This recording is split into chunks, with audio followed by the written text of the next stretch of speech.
There's a long tradition of movie-to-game adaptations sucking. They are often rushed and buggy, and generally not fun. However, every now and then, there's an exception to the rule. A game that manages to beat all the odds and amaze both critics and fans alike. Wrong, Jotun. You've come here to die. Thor is not that exception. This game sucks, and you really shouldn't play it.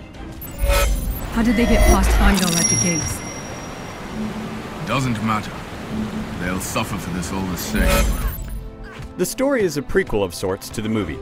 Thor, the headstrong god of thunder, is led to believe one of his friends is dead and he wants revenge. You'll fight through various realms of the world tree and find out that, surprise, Loki is prodding everyone along.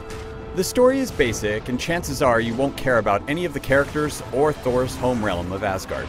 Cutscenes are generic and voice acting is generally uninspired.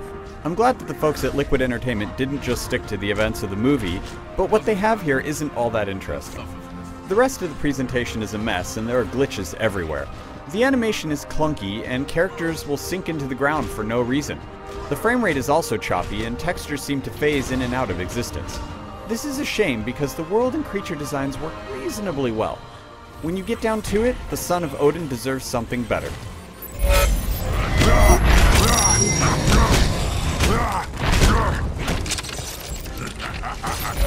The game is a pretty standard brawler. You get melee and distance-based attacks and can summon magic through the force of Odin. You can also earn experience points from combat and, admittedly, hitting a guy with an upgraded hammer can be pretty satisfying. However, that's where the fun ends and the frustration begins. Thor has horrifically shoddy controls, an awful camera, and poor level design. You never feel like you're in direct control of the character. There's a lag between pushing a button and having Thor do, well, anything. Dodging is not as easy as it should be, and hit detection makes no sense whatsoever. What you think would be a miss will sometimes register as a hit.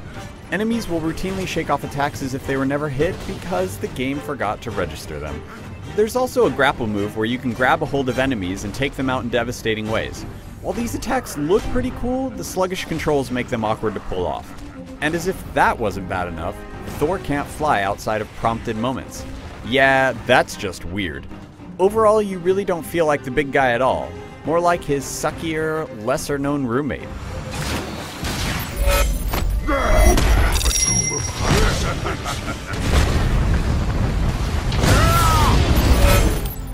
You've probably caught on by now, but Thor is a bad game.